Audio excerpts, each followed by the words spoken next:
ఈ దినం మనలను దేవుడు సజీవులుగా చేసిన మన ప్రభు అయిన యేసుక్రీస్తు వారి సన్నిధిలో మనం ఉన్నాం. కొద్ది నిమిషాలు దేవుని వాక్యంలో నుండి మనం ధ్యానం చేద్దాం. ఈ రోజు మన పాఠం కొరకాయ మత్తయి సువార్త 12వ అధ్యాయం 48వ వచనం. అందుకు ఆయన, ఈ సంగతి చెప్పిన వారిని చూచి, నా తల్లి ఎవరు, నా సహోదరులు ఎవరు అని చెప్పి తన శిష్యుల వైపు చెయ్యి చాపి, ఇదిగో నా తల్లియు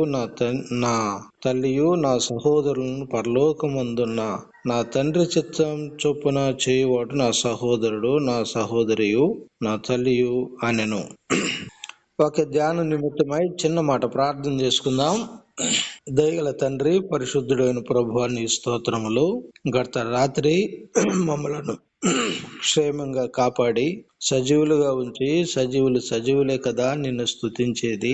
ఈ దినం ఉదయకాలం మిమ్మల్ని స్తుతించే ఈ ధన్యతను మీరు ఇచ్చారు, అందును బట్టి స్తోత్రం. పాటల్లో సహాయం చేశారు. తదుపరి ఒక ధ్యానంలో కూడా మాతో ఉండండి. నిలబడిన మీ దాసుని బలహీనుడు, మీ దాసుని మరుగుపరిచి, మీ దాసుని నోటని మాట ఉంచి మాతో మాట్లాడమని వాక్యమై ఉన్న క్రీస్తు నామములో స్తుతించి ప్రార్థించి దీనులమై వేడుకొనుచున్నాము తండ్రి, ఆమేన్. ప్రభునందు ప్రియమైన సోదరి సోదరులారా, ఈ ఉదయకాలం పరిశుద్ధ గ్రంథమైన బైబిల్లో మనము మత్తయి సువార్త 12వ అధ్యాయము 48వ వచనం ఒక మాట చదువుకున్నాం. యేసుక్రీస్తు వారు ఈ లోకములో ఉన్నప్పుడు, మానవుడిగా శరీరధారిగా ఉన్నప్పుడు ఆయన ఎన్నో గ్రామాలు, ఎన్నో దేశాలు, ఎన్నో పట్టణాలు సంచారం చేసి యూదయ, సమరయ, గలిలయ ఇంకా రీతులుగా ప్రభు ఈ లోకంలో మరి ఆయన పరిచర్య చేసిన విధానం, ఆయన బోధించిన విధానం, ఆయన నడిపించిన విధానం చాలా అద్భుతం, ఆశ్చర్యమని గమనించాలి. పై వచనాల్లో 48 నుండి 45 వరకు ఒక అపవిత్రాత్మను వదిలిపెట్టి దాన్ని వదలగొట్టి ఆ విషయాలన్నీ హెచ్చరించి ఇక్కడికి వచ్చిన తర్వాత ఆయన జన సమూహములో ఉండి మరి అక్కడున్న ప్రజలతో మాట్లాడుతూ ఉన్నాడు. ఆయన మాట్లాడుతూ ఉండగా ఆయన తల్లి సహోదరులు ఆయనతో మాట్లాడగోరుచు వెలుపల నిలిచి, అప్పుడు ఒకడొచ్చి ఆయన బోధిస్తూ ఉండగా, ఇదిగో నీ తల్లియు నీ సహోదరులు నీతో మాట్లాడవలనని వచ్చారు అని ఆయనతో చెప్పగా, అందుకు ఆయన, ఈ సంగతి చెప్పిన వారిని చూచి ప్రభు అంటున్నాడు, ఈ సంగతి చెప్పిన వారిని చూచి నా తల్లి ఎవరు, నా సహోదరులు ఎవరు అని చెప్పాడు. నా తల్లి ఎవరు, నా సహోదరులు ఎవరు? వాస్తవానికి యేసు ప్రభువారు తల్లి ఉంది, మరియమ్మ తల్లి. మరి అక్షరార్థంగా ఆయనకు తండ్రి యోసేపు అని మరి చరిత్రలో మనం చూడగలుగుతాం. కానీ బైబిల్ గ్రంథం అంటుంది ఆయన తల్లి లేనివాడు, తండ్రి లేనివాడు, ఆదియు అంతమునై ఉన్నవాడు అని బైబిల్ గ్రంథం అంటుంది. ఆయనకు తల్లి లేనివాడు, ఆయనే మనకు తల్లి, తండ్రి, సమస్తము ఆయనే అని కూడా లేఖనాల్లో మనం చూడగలుగుతా ఉన్నాం. కానీ ఈ 48వ వచనములో 2 మాటలు అక్కడ వ్రాయబడ్డాయి. నా తల్లి ఎవరు క్వశ్చన్ మార్క్, నా సహోదరులు ఎవరు క్వశ్చన్ మార్క్. నా తల్లి ఎవరు క్వశ్చన్ వేశాడు, నా సహోదరులు ఎవరు క్వశ్చన్ వేశాడు. క్వశ్చన్ మార్క్ ఉందండి బైబిల్లో. దేవుడు ప్రశ్న వేస్తున్నాడు, వచ్చిన వ్యక్తితో క్వశ్చన్ అడుగుతున్నాడు, నా తల్లి ఎవరయ్యా, నా సహోదరులు ఎవరయ్యా? వీళ్ళు అనుకుంటున్నావా నా తల్లి? నా తల్లిదండ్రులు వీళ్ళు కాదు. నా తల్లి ఎవరు, నా సహోదరులు ఎవరు? ఈ ఉదయకాలం ఇందులో మనం ఒక మాట పట్టుకుందాం. నా తల్లి ఎవరు? ఆయన తల్లి మనకు తెలుసు, బైబిల్ గ్రంథం మత్తయి సువార్తలో ఆయన తల్లి మరియమ్మ, ఆయన తండ్రి యోసేపు. అక్షరార్థంగా ఆయనకు సహోదరులు కూడా ఉన్నారు. తర్వాత అక్షరార్థమైన సహోదరులు కూడా. అలాగైతే నా సహోదరులు ఎవరు అన్నాడు. ఈరోజు ఉదయకాలంలో సహోదరులు అనగా ఎవరు, వారి విధి విధానాలు, ఇది ఈరోజు మన పాఠం. ఉదయకాలంలో సహోదరులు అనగా ఎవరు, వారి విధి విధానాలను గురించి మనం కొద్ది నిమిషాలు ఒక 5 సంగతులు, సహోదరులు ఎవరో, వారు ఎలా ఉంటారో, వారి లక్షణాలు ఎలా ఉంటాయో, వారి ప్రవర్తన ఎలా ఉంటుందో, వారి విధి విధానాలు ఎలా ఉంటాయో బైబిల్ గ్రంథంలో మనం చూద్దాం. సహోదరుడు అనగా బ్రదర్ అంటారు, ఇంగ్లీష్ లో బ్రదర్. అందుకే క్రిస్టియన్ బ్రదరన్ అసెంబ్లీ అని మన సంఘాలకు ఒక పేరు ఉంది. క్రిస్టియన్ బ్రదరన్ అసెంబ్లీ అంటే అదొక మతం కాదు, అదొక వర్గం కాదు. చాలా మంది అడుగుతారు, మీది బ్రదరన్ ఫెలోషిప్పా అంటారు. అవునని మనం అంటాం. అసలు బ్రదర్ అండ్ ఫెలోషిప్ అంటే ఏంటి? క్రిస్టియన్ బ్రదరన్ అసెంబ్లీ అని ఉంటది. క్రిస్టియన్ అంటే క్రైస్తవ, బ్రదరన్ అంటే సహోదరుడు, అసెంబ్లీ అంటే సహవాసము లేక సమూహం. బ్రదరన్ ఫెలోషిప్ అంటే సహోదరుల సహవాసం. ఈ లోకంలో సహోదరుల సహవాసం. బ్రదరన్ సంఘాలు అంటే సహోదరులు కూడుకొని ప్రభుని ఆరాధించి మహింపరిచే సంఘాలు. చాలా మంది మీదేంటన్నా మీదే సంఘం అంటున్నారు. సంఘం దేవునిది, సంఘం ప్రభుది. సంఘంలో చేర్చబడినటువంటి మనందరం సహోదరులం. రండి, ఈ రోజు సహోదరులు ఎవరో, వారు ఎలాగుంటారో, వారి యొక్క గుణగణాలను గురించి మనం కొద్ది నిమిషాలు ఒక 5 సంగతులు మనం చూద్దాం. సహోదరుడు అనగా ఎవరు, వారి విధి విధానాలు. మొట్టమొదటిగా యోహాను సువార్త 3వ అధ్యాయం. యోహాను సువార్త 3వ అధ్యాయం 3-4 వచనాలు చూద్దాం. అందుకు యేసు అతనితో, ఒకడు క్రొత్తగా జన్మించితేనే గాని అతడు దేవుని రాజ్యమును చూడలేనని మీతో నిశ్చయముగా చెప్పుచున్నాను. అందుకు నికోదేము, ముసలివాడైన మనుషుడు ఎలాగు జన్మింపగలడు? రెండవ మారు తల్లి గర్భములో ముందు ప్రవేశించి జన్మించగలడా అని ఆయన అడుగగా అన్నాడు. ఆనాడు యూదుల అధికారి అయిన నికోదేముతో ప్రభు మాట్లాడుతూ అక్కడేమన్నాడు? అందుకు యేసు అతనితో, ఒకడు క్రొత్తగా జన్మించితేనే గాని వాడు దేవుని రాజ్యమును చూడలేడు అన్నాడు. ఒకడు క్రొత్తగా జన్మించాలి. సహోదరుడు అనగా ఎవరు? క్రీస్తులో క్రొత్తగా జన్మించిన వాడు సహోదరుడు. పైనుండి జన్మించిన వాడు, నీటి మూలంగా ఆత్మ మూలముగా జన్మించిన వాడు. యేసుక్రీస్తుని నమ్మిన ప్రతి వారు కూడా సహోదరుడేనండి, రక్షించబడిన వాడేనండి. సహోదరుడు అనే పదం సేవకులకు సంబంధించింది. సహోదరుడు అనే పదం పెద్దలకు సంబంధించింది. సహోదరుడు అనే పదం యవనస్తులకు సంబంధించింది. సహోదరీలు వారికి సంబంధించింది. సంఘంలో 2 రకాల ప్రజలు ఉంటారు. సహోదరులే, సంఘంలో ఉన్న వాళ్ళందరూ సహోదరులే. మొదట యేసు ప్రభువుని నమ్మిన తర్వాత సహోదరత్వం అనేది దేవుడు మనకి ఇచ్చిన గొప్ప భాగ్యం. రక్షించబడిన వారు అన్నాడు, నీతిమంతులు అన్నాడు, యాజకులు అన్నాడు, రాజులు అన్నాడు, పరిశుద్ధులు అన్నాడు. దేవుడు మనకు పెట్టిన పేర్లు చాలా ఉన్నాయి, గాని మొట్టమొదటిగా సహోదరులు. హెబ్రీ పత్రిక 2వ అధ్యాయం 11వ వచనం చూడండి. ఆడేమంటాడు? యేసుక్రీస్తు వారు నా సహోదరులు అని పిలుచుటకు ఆయన సిగ్గుపడలేదు అని వ్రాయబడింది. మనలను సహోదరులు అంటానికి దేవుడే సిగ్గుపడలేదట. మనం ఎందుకు సిగ్గుపడాలి? మరి సహోదరుడు ఎందుకు సిగ్గుపడాలి? తప్పు చేస్తే సిగ్గుపడాలి, పాపం చేస్తే సిగ్గుపడాలి, అన్యాయములో, అక్రమంలో, జోజంలో, మోసంలో ఉంటే సిగ్గుపడాలి. మనం సహోదరులమని చెప్పుకోవడానికి సిగ్గెందుకండి? ఆయన సిగ్గుపడలేదు అంటున్నాడు. పైనుండి జన్మించిన వాడు నీటి మూలంగా, వాక్య మూలంగా, ఆత్మ మూలముగా పైనుండి జన్మించిన వాడు, యేసుక్రీస్తుని నమ్మిన వాడు సహోదరుడు అని చెప్పాలి. మనము సహోదరులం. 1 కొరింథీ పత్రిక 6వ అధ్యాయం 20వ వచనములో, విలువ పెట్టి కొనబడిన వారం మనం. విలువ పెట్టి కొనబడిన వాడు సహోదరుడు. విలువైన తన రక్తమిచ్చి దేవుడు మనల్ని కొన్నాడు. 1 కొరింథీ పత్రిక 6:19లో, మనము మన సొత్తు కాదు, మనం దేవుని సొత్తు అన్నాడు. సహోదరుడు కొనబడినవాడు, సహోదరుడు పైనుండి జన్మించిన వాడు, సహోదరుడు దేవుని సొత్తు. కొన్నవానికి మన మీద అధికారం ఉంటుంది. చూడండి, ఏదన్నా ఒకటి వస్తువు కొన్నాం అనుకోండి, కొన్న తర్వాత ఆ వస్తువు మీద మనకే అధికారం ఉంటుంది. కొన్నవానికి అధికారం, సహోదరుని మీద అధికారం దేవునికి ఉంటుంది. సహోదరుడు కొత్తగా జన్మించిన వాడు, నమ్మినవాడు, క్రీస్తు రక్తములో కడుగుబడ్డవాడు, క్రీస్తు రక్తము చేత కొనబడినవాడు, కడుగుబడ్డవాడు, కొనబడినవాడు, కడుక్కొని శుద్ధి అయిన వాడండి. కడిగిన తర్వాత శుద్ధి అయిన వాడు సహోదరుడు. కొనబడిన వాడు సహోదరుడు, శుద్ధి అయిన వాడు సహోదరుడు, దేవుని సొత్తుగా ఎంచబడిన వాడు సహోదరుడు. అసలు సహోదరుడు అంటే సహా ప్లస్ ఉదరము. ఉదరం అనగా గర్భం. ఒకే గర్భము నుండి వచ్చిన తోడబుట్టిన వాళ్ళం మనం, తోడబుట్టిన అన్నదమ్ముళ్ళం. లోకంలో అయ్యా నీకు తోడబుట్టిన వాళ్ళు ఎంతమంది అయ్యా అంటుంటారు కొందరు అక్షరార్థంగా. నీకు అన్నదమ్ముళ్ళు ఎంతమంది అయ్యా, అక్క చెల్లెళ్ళు ఎంతమంది అయ్యా, పిల్లలు ఎంతమంది అని అడుగుతా ఉంటారు. అంటే దాని అర్థం తోడబుట్టిన వాళ్ళు అని. సహోదరులు అంటే మనం అందరం తోడబుట్టిన వాళ్ళం. అంటే ఎక్కడ పుట్టాం మనం? క్రీస్తులో మనం జన్మించాం. క్రీస్తులో జన్మించినాక ఇక మనలో తారతమ్యాలు ఎందుకండి? నువ్వు అలాగు, నువ్వు ఇలాగు. మరి యేసు రక్తము చేత కడగబడిన జనాంగం అనేమో భలే పెద్దగా చెప్తాం గాని, కడగబడిన తర్వాత ఇక నువ్వు దేవుని సొత్తు అయినాక నీలో భేదాభిప్రాయాలు ఎందుకు? ఇంకా నమ్ముకున్నాక ఇంకా ఎన్నో రకరకాల ఆలోచనలు నీకెందుకు? కడగబడిన తర్వాత శుద్ధుడు కాలేదా? శుద్ధుడు అయిన తర్వాత ఇక నీలో ఎలాంటి భేదం ఉండకూడదు కదా.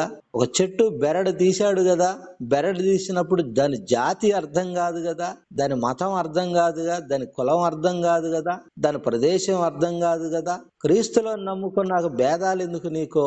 వాడు నీ వాడు, వీడు నా వాడు, వాడు పలానా వాడు, పలాని జాతి వాడు, పలాని వాడు, ఇలాగ భేదాలు ఎందుకు? భేదాలు పెట్టుకుంటూ సహోదరుడు అంటావా? చెప్పుకోవడానికి సిగ్గు కదండి మనకిది. క్రీస్తులో జన్మించిన వాడు సహోదరుడు. మొదటిదిగా రాసుకోండి.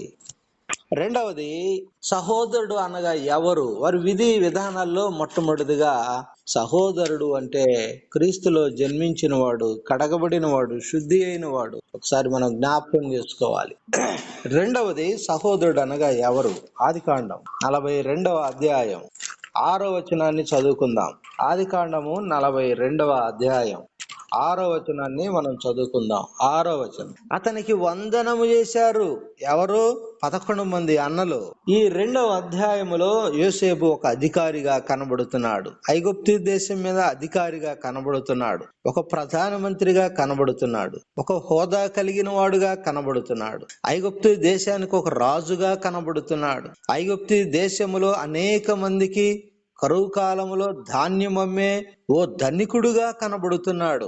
ఈ ధనికుడు ఒకప్పుడు ఈ 11 మంది అన్నల చేత మరి గుంటలో వేయబడి శ్రమల పాలు చేయబడిన వాడే.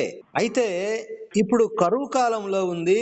ఈ కరువు కాలంలో వారందరికీ, ఆ దేశంలో ఉన్న వారందరికీ ధాన్యాన్ని అమ్మకం పెడుతూ ఉండగా, ఆ టైంలో ఎవరైతే ఇబ్బంది పెట్టారో, ఎవరైతే ఈయన గుంటలో పడవేశారో, తన 11 మంది సహోదరులు వచ్చి తమ ముఖములు నేలను మోపి అతనికి వందనము చేసిరి. రెండవదిగా, సహోదరులు మరొక సహోదరుడికి వందనాలు తెలియజేయాలి. ఇది రెండవ మాట. సహోదరుడు అంటే వందనాలు చెప్పేవాడు, చెప్పకుండా పోయేవాడు కాదు. నేటి దినాల్లో వందనములు అంటే నమస్కారం చేయడం, చేతులు జోడించడం, లేక అభివాదం చేయడం, లేక గౌరవార్థమైన పలకరింపు. ఆ యొక్క వందనాలంటే గౌరవార్థమైన పలకరింపు. ఈ వందనం అనేది సంస్కృత పదం నుండి వచ్చిన మాట అండి. సహోదరులు ఒకరినొకరు వందనాలు చెప్పుకోవాలి. వందనాలన్నా అంటుంటాం. ఈరోజు 2 చేతులు జోడించి వందనాలు చెప్పేవాళ్ళు కరువయ్యారు. ఒక చెయ్యే లేస్తా ఉంది. ఇప్పుడు కొంతమంది గుండె మీద చేయబెట్టుకుని వందనాలు అన్న అంటున్నారు. కొంతమంది ఒక చేత్తోనే వందనాలు చెప్తున్నారు, 2 చేతులతో చెప్పలేకపోతున్నారు. మొదటి కొరింథీ పత్రిక 13వ అధ్యాయము ప్రేమ అధ్యాయము అంటాం. అధ్యాయాన్ని మొత్తాన్ని ప్రేమ అధ్యాయం అంటాం. రోమా పత్రిక 16వ అధ్యాయాన్ని వందనాల అధ్యాయం అని కూడా అంటాం. అందులో వందనాలు చెప్పుకోండి అన్నాడు. ఏం చెప్పుకోవాలి? ఇప్పుడు ఈ రోజు మనం కొన్నిసార్లు చూడండి, ఇప్పుడు మన మధ్యలో ఉన్న బ్రదర్ మరి అన్నకు నేను వందనాలు చెల్లిస్తున్నాను అంటున్నారు. ఈ పదం వాడుతున్నారు. అన్నకు నేను వందనాలు చెల్లిస్తున్నాను అంటున్నారు. రోమా పత్రిక 16వ అధ్యాయం 3వ వచనం చూడండి. పౌలు గారు ఏమంటాడు? ప్రిస్కిల్లకును ఆకులకును నా వందనములు చెప్పుడి అన్నాడు. వందనాలు చెప్పుకోవాలి, స్తోత్రం ఏమో దేవునికి చెల్లించాలి. ఇప్పుడు మన వందనాల్లో ఎట్లా ఉందంటే, వందనాలు చెప్పినందుకు స్తోత్రం అంటున్నారు చాలా మంది. వందనాలు అనేది అది ఒకరినొకరు అభివాదం, నమస్కరించుకున్నట్లుగా 2 చేతులు జోడించడం, ప్రభుని స్తుతించడం. ప్రైజ్ ద లార్డ్ అంటున్నారు కొందరు. వందనాలు చెప్పుకోమంటే ప్రైజ్ ద లార్డ్ అండి. ప్రైజ్ ద లార్డ్ అంటే దేవునికి స్తోత్రం. నన్ను చూసి దేవునికి స్తోత్రం అని ఎలా చెప్తావు? బైబిల్ అంటుంది మీరు ఒకరినొకరు వందనాలు చెప్పుకోండి కానీ మనం చెప్పుకోవాలి, దేవునికి స్తోత్రం చెల్లించాలి. ప్రైజ్ ద లార్డ్ అంటున్నారు. కొంతమంది అంటున్నారు మరణాత అంటే, ఒక వ్యక్తిని చూసి మరణాత అంటే ప్రభువు వచ్చుచున్నాడు. ఒక విశ్వాసి ఎదురొస్తా ఉంటే మరణాత అనగానే ప్రభు వస్తున్నాడని ఎలా చెప్తావు? కొంతమంది చూడండి, గ్లోరీ గ్లోరీ గ్లోరీ అని కేకలు పెడతాడు. అంటే నువ్వు గ్లోరీ గ్లోరీ అంటే మహిమ, ప్రకాశత, కీర్తి, గొప్పతనం. నువ్వు గ్లోరీ అనగానే దేవునికి మహిమ కలుగుద్దా? చెప్పండి. మన జీవితాన్ని బట్టి, మన మాటలను బట్టి, మన క్రియలను బట్టి దేవునికి మహిమ కలుగుద్ది, కానీ ఆ గ్లోరీ గ్లోరీ అన్నంత మాత్రాన దేవునికి మహిమ రాదు. కొంతమంది ఉన్నారండి, షాలోమ్, అది హీబ్రూ పదం. షాలోమ్ అనగా శాంతి, సమాధానం. నన్ను చూసి షాలోమ్ అన్నారనుకోండి, ఎవరన్నా సహోదరుడు అన్నా షాలోమ్ అన్నాడు అనుకోండి, ఈ అన్న షాలోమ్ అనగానే పక్కన ఆయనకు సమాధానం కలుగుద్దా?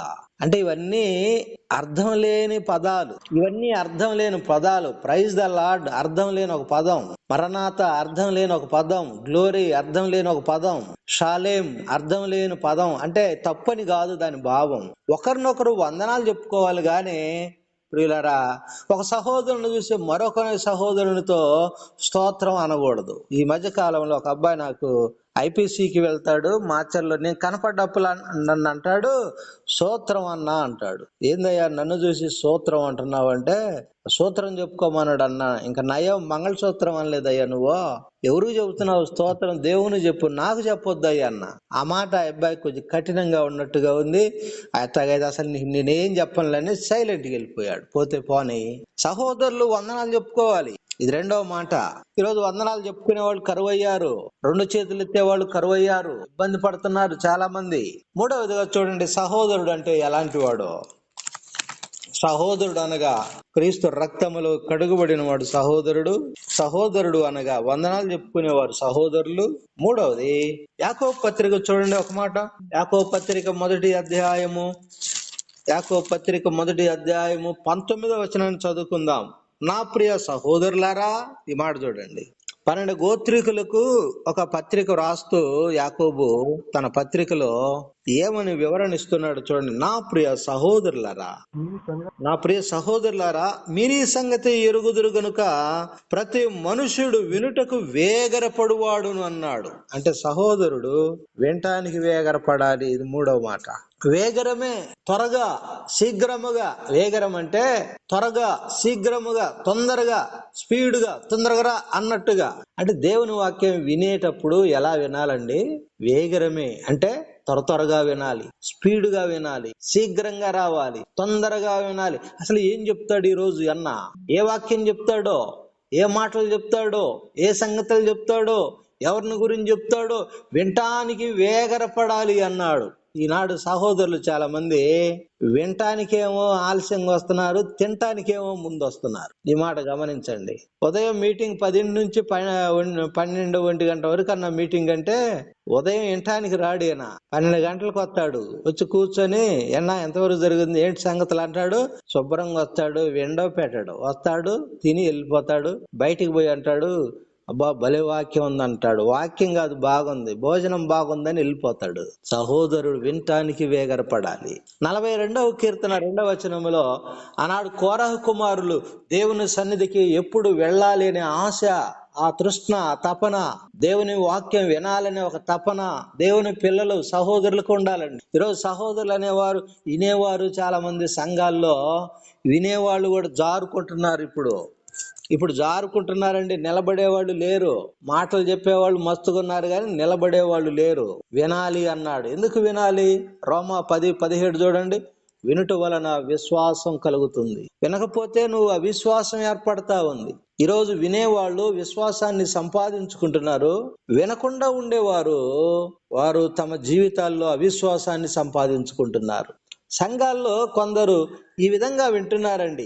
దేవుని మాటలు వినేవారు ఒక గుంపు, గుర్తుపెట్టుకోండి బాగా. దేవుని మాటలు వినేవాళ్ళు ఒక గుంపు, ఇదొక తెగ, ఇదొక గుంపు.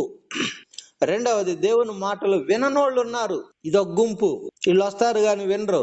కొందరు వస్తారు గాని వాక్యం మీద ఆశ పెట్టుకుంటారు, రాసుకుంటారు, శ్రద్ధగా గ్రహిస్తారు. కొందరు దేవుని మాటలు వింటారు గాని విడిచిపెడతారు. వింటాం బాగానే వింటారు, ఏది కాన్ఫరెన్స్ లోనైనా, మీటింగ్స్ లోనైనా, సభల్లో వినటానికి మాత్రం భలే ఉందని అంటారు. ఎప్పుడు వరకు అంటే అప్పుడు వరకే భలే ఉందంటాడు. తర్వాత వచ్చినాక దాన్ని వదిలేస్తాడు. వదిలిపెట్టేవారు, దేవుని మాటలు వినేవారు.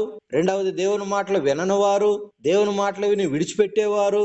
నాలుగవది, దేవుని మాటల విషయమై జాగ్రత్తగా వినేవాళ్ళు ఉన్నారు. మళ్ళీ జాగ్రత్తగా వినేవాళ్ళు. అయ్యో, దేవుడు నాతో మాట్లాడుతున్నాడని వినేదానిలో జాగ్రత్త కలిగిన వారు లేకపోలేదు. ఐదవదిగా, దేవుని మాటలు తృణీకరించే వారు కూడా ఉన్నారు. ఐదు రకాల సహోదరులు ఉన్నారండి. సహోదరుడు వినటానికి వేగరపడాలా, మాట్లాడటానికి దేవుని మాటలు వినేవారుగా ఉండాలా. దేవుని మాటలు వినని వాళ్ళు ఉన్నారు, విడిచిపెట్టే వాళ్ళు ఉన్నారు, జాగ్రత్తగా వినేవారు ఉన్నారు, అజాగ్రత్తగా ఉన్నోళ్ళు ఉన్నారు, దేవుని మాటలు తృణీకరించేవారు. మేము కూడా అన్నాంలేని ఈ మాటలు, మాకు తెలుసులేనా ఇవన్నీ తృణీకరిస్తారు. కొందరు తేలిక భావం, వాక్యం అంటే తేలిక భావం, సేవకుడు అంటే తేలిక భావం, దేవుని మాటలు అంటే తేలిక భావం. సహోదరుడు వినడానికి వేగరపడు వాడై ఉండాలి. ఇది మూడవ మాట. నాలుగవ మాట కూడా మనం చూద్దాం. నాలుగవ మాట యాకోబు పత్రిక 1వ అధ్యాయం 19వ వచనం మీద నిలబడదాం.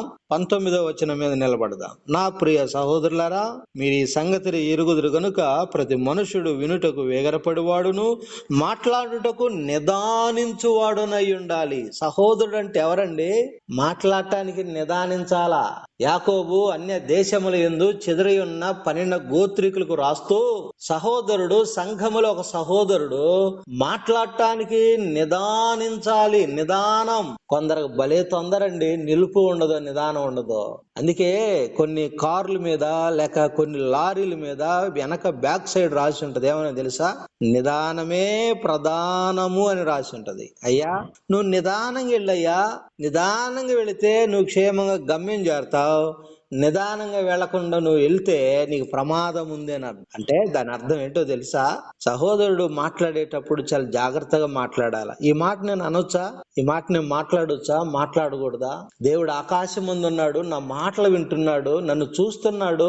ప్రసంగి గ్రంథం 5వ అధ్యాయం 2వ వచనములో, మనము భూమి మీద ఉన్నాము, దేవుడు ఆకాశం ముందు ఉన్నాడు, నీ మాటలు కొద్దిగా ఉండాలి అన్నాడు. అవసరాన్ని బట్టి మాట్లాడాలి గాని అనవసరమైన మాటలు, వ్యర్థమైన మాటలు మాట్లాడకూడదండి. సహోదరుడే గాని కొందరు గలగల గంపలే. కొందరు గంపలేనండి, నోరెత్తితే చాలు నోటికి మూతపడదు. మిల్లైనా, వడ్ల మిల్లైనా కరెంటు పోతే ఆగుద్దేమో గాని కొందరు మందిరానికి వచ్చారంటే మాత్రం వాళ్ళ నోరు మూతపడదండి. వాళ్ళ నోట్లో లోకమంతా, వాళ్ళ నోట్లో సంఘంలో ఉన్నోళ్ళంతా, వాళ్ళ నోట్లో గలగల గంపలే. ఎన్ని మాటలు మాట్లాడతారు. పక్కన వాళ్ళు మాట్లాడినేవారు, పక్కన వాళ్ళు చెప్పేది వినరు, దాన్ని గ్రహించరు. నిదానం ఉండదు, నిలుపు ఉండదు. అన్న ఏం చెప్తున్నాడో కాస్త విందాం అనేది గ్రహింపు ఉండదు. ఇక వాళ్ళ ఇష్టం గలగల గంపలేనండి. చాలా మంది వాళ్ళ నోరు ఊరుకోదు, వాళ్ళ పెదాలు ఊరుకోవు, వాళ్ళ నాలుక ఊరుకోదు. సామెతల గ్రంథం 10వ అధ్యాయం 19వ వచనం మీరు చూడండి. తర్వాత, విస్తారమైన మాటల్లో దోషం ఉండక మానదు అన్నాడు. ఎందుకు నువ్వు విస్తారంగా మాట్లాడతావు? సంఘానికి వచ్చి ఒక్క పని చేయవు గాని, ఒక పరిచర్య చేయవు గాని, మాటలైతే మాత్రం విస్తారమైన మాటలు. ఓ అన్నా ఇట్లా నేను చెబుతారా అని ఏదేదో గంటలు చెబుతాడు గాని ఒక్క మాట కూడా ఉపయోగపడదండి. సోదరుడా, సంఘాల్లో విస్తారంగా మాట్లాడుతున్నావేమో, దానిలో దోషాలు ఉండేయని గమనించాలి, దానిలో తప్పులు దొరుకుతాయని గమనించాలి. కొందరు నోటి మాటలు నిజంగా ఎంత విస్తారంగా, ఎంత లొల్లి పెడతారో చెప్పడానికి వీల్లేదు. సామెతల గ్రంథం 12:18 చూడండి ఏమంటాడు. జ్ఞాని అయిన సొలొమోను తన గ్రంథంలో రాస్తూ, కొందరు మాటలు కత్తి కంటే పదునైన మాటలు ఉన్నాయి. కత్తి కంటే పదునైన మాటలు. వారి నోట నుండి కొందరు మాటలు వస్తే చాలండి, హృదయాలు తెంపుతారండి. నిజంగా వాళ్ళ నోరు తెరిస్తే ఒక సహోదరుడు ఆగిపోతాడు. ఇక అంతే. కొందరు నోరు తెరిస్తే చాలు, వాళ్ళ నాలుకతో మాట్లాడితే చాలు, కత్తి కంటే పదునైన మాట, బాధ పెట్టే మాటలు, ఏడ్పించే మాటలు, విడగొట్టే మాటలు, చెడగొట్టే మాటలు, పరిచర్యను భంగం చేసే మాటలు, దేవునికి వ్యతిరేకమైన మాటలు.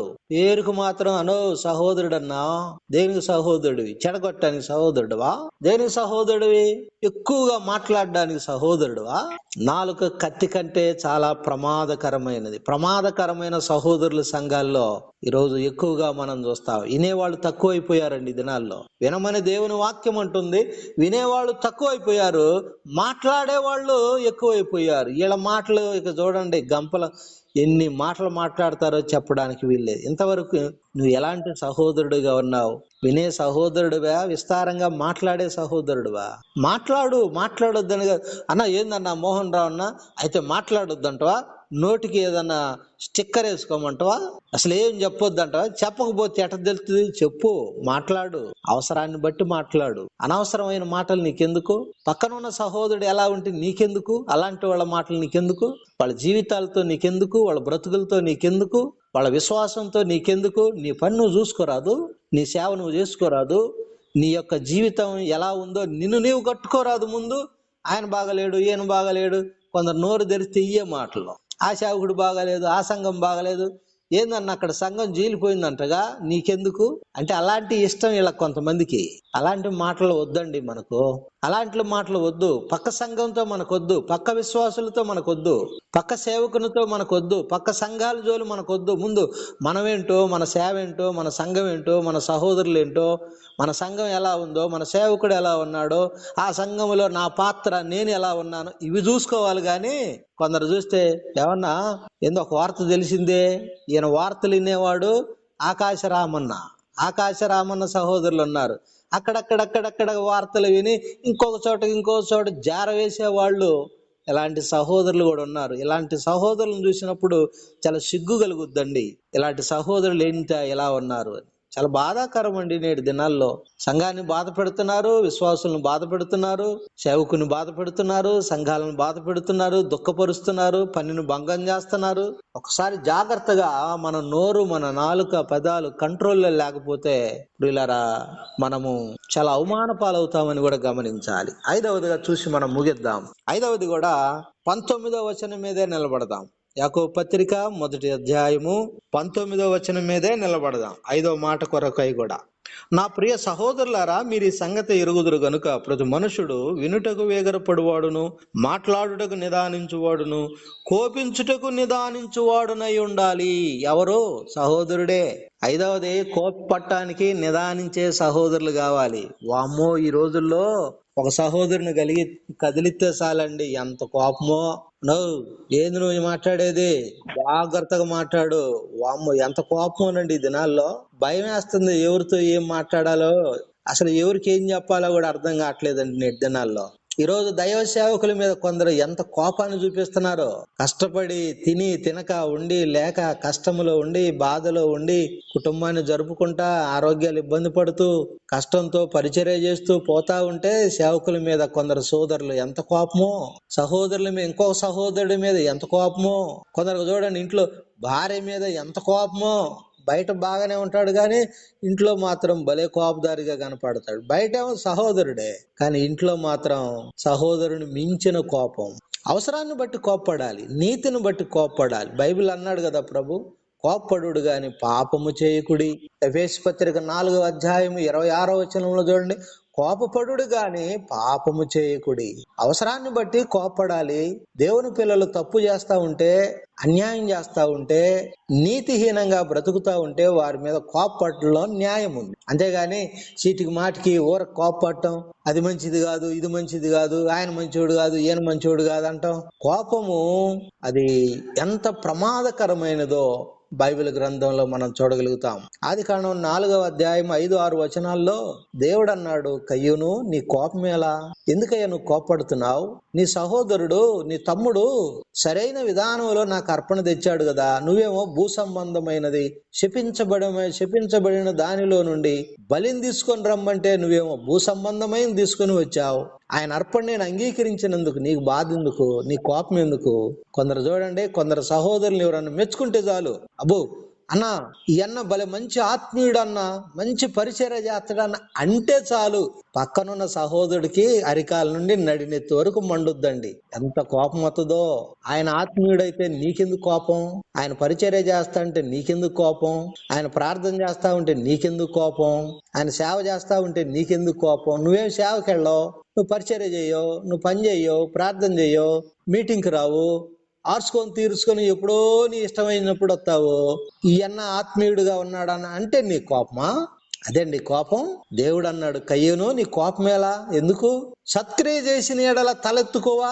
నువ్వు సత్క్రియ ఎందుకు చెయ్యవు? సోదరుడా, సంఘంలో నువ్వు సత్క్రియ ఎందుకు చెయ్యవు? మంచి పని ఎందుకు చెయ్యవు? మంచి చేసే వాళ్ళ మీద ఎందుకు కోపడతావు నువ్వు? పని చేసే వాళ్ళ మీద ఎందుకు కోపడతావు నువ్వు? కొందరు ఏం పని చేయరండి, పని చేసే వాళ్ళ మీద దేశమంతా చెబుతారు, ఆయన్న మంచోడు కాదు, ఈయన్న మంచోడు కాదు. ఎందుకు? పనిచేసినందుకు మంచోడు కదా. దేవుని సన్నిధికి వెళ్లి సంఘాన్ని, మందిరాన్ని ఊడ్చి పట్ల వేసి దేవుని కోసం త్యాగం చేసి సమయాన్ని హెచ్చించి దేవుని సన్నిధిలో ఉండడం ఆయన తప్ప? అలాగ చేసేవాళ్ళు నేరం చేసినట్ట, తప్పు చేసినట్ట? కొందరు ఒక్క పని చేయరు, ఒక్క పాట పాడరు, ఒక ప్రార్థన చేయరు, దేవుని సన్నిధిలో కనీసం ఒక గడపరు. అయినా గాని దేవుని సన్నిధిలో ఉన్న వారి మీద కొందరికి ఎంత కోపమోనండి. తన తమ్ముడైన హేబేలు మీద కోప పడలేదా? కొందరు అంటారు కదండి, అన్నో ఇతనికి ముక్కు మీదే ఉందన్న కోపం. ఏడుందంట కోపం? ముక్కు మీద. అంటే కోపం కనపడదు గాని ముక్కు మీద ఉందండి. దాని అర్థం మాటి మాటికి, చీటికి మాటికి అవతల పో. కొన్నిసార్లు చూడండి, అవతల పోయి మాట్లాడు. అసలు సహోదరుడేనండి ఇలాంటి వాళ్ళు. నిజంగా దేవుణ్ణి ఆరాధించే వాళ్ళేనా? ఒక తల్లి గర్భంలో క్రీస్తు రక్తంలో కడగబడ్డోళ్ళేనా? అసలు కడగబడ్డవా నువ్వు? కడుక్కున్నావా? ఆ మురికి పోయిందా? ఆ పాపం పోయిందా? నిజంగా పోతే నువ్వు అలా మాట్లాడవు. కడగబడితే నిజంగా నువ్వు అలా మాట్లాడవు. నీ మాట అలా ఉండదు, నీ పద్ధతి అలా ఉండదు, నీ తీరు అలా ఉండదు. ఈనాడు సంఘములో సహోదరులు అనబడుతున్న వారు లోకములో అన్యుల కంటే భయంకరంగా మాట్లాడుతున్నారండి. అన్యులే నయం అనిపిస్తుంది ఈ దినాల్లో. మీరు గమనించండి బాగా, నేను బోధ చేయడం కాదు, మీరు గమనించండి బాగా. కుటుంబాలు ఆర్పేవాళ్ళు, సంఘాన్ని చెడగొట్టేవాళ్ళు, పనిని భంగం చేసేవాళ్ళు, పనిని నీరుగార్చేవాళ్ళు, ఒక వ్యక్తిలో ఉన్న ఉజ్జీవాన్ని సల్లార్చేవారు లేకపోలేదా? లేరా? వాళ్ళు లేరా? మస్తుగున్నారండి సంఘాల్లో.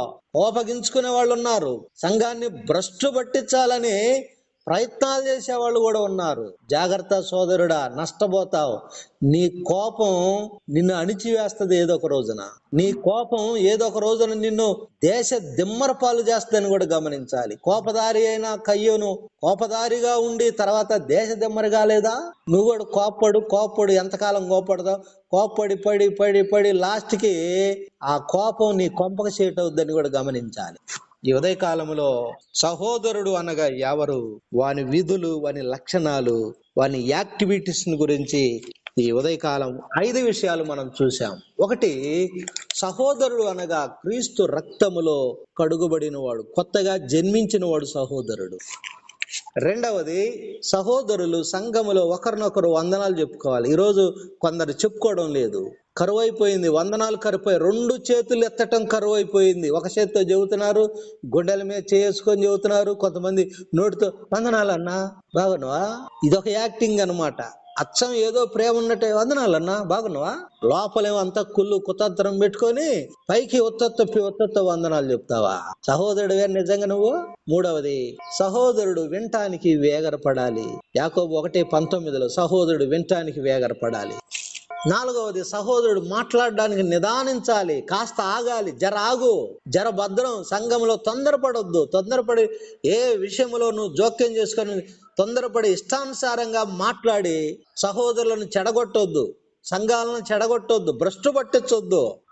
ఐదవదిగా మనం చూస్తే యాకోబు 1:19 సహోదరుడు కోపించడానికి నిదానించువాడై ఉండాలి. కోపాన్ని మానాలి, అవసరాన్ని బట్టి కోప్పడాలి, అవసరాన్ని బట్టి కోపాన్ని మానాలి. ప్రియులారా, సహోదరుడు ఎవరో ఒక 5 విషయాలు మనం చూసాం.